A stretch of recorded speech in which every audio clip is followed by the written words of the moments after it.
Tuesday, August 16, 2011. Opposite opinions.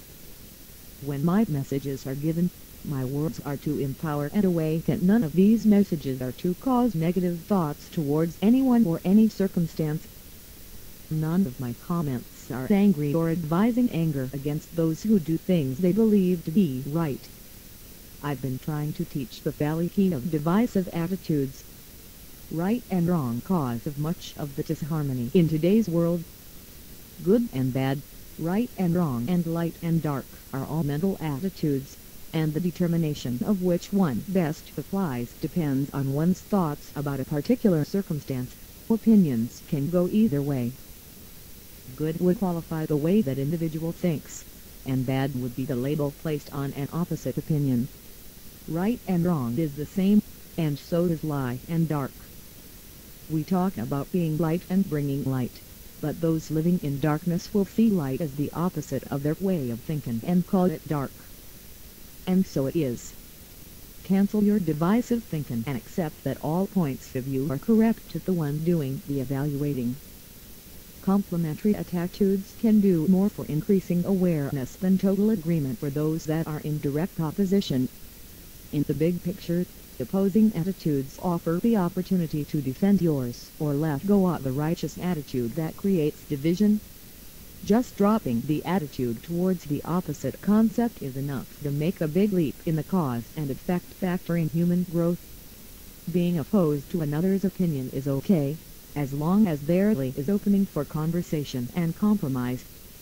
Pushing your opinion on those not agreeing is what draws negative energy in a community. Put this message into your most important file about developing the more conscious world. Being able to coexist with diversity is one of the most important learnings any soul can develop.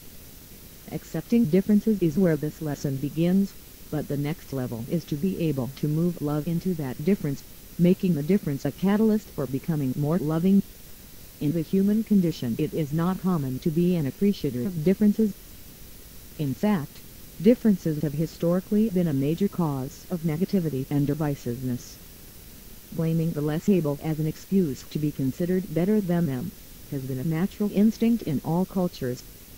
Blame the half-castes, blame those with the darkest appearance, blame the other religion, blame the ones who came after you. Man is always finding an object to defeat with his derogatory, negative thinking. The boss degrades lower management degrades those with lower pay, and they degrade their competition for the job. On and on it goes. Beware.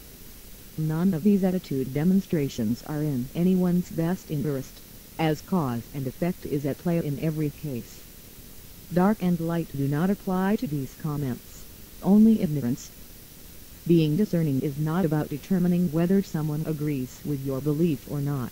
It is about assessing whether something comes from Christ's consciousness or not.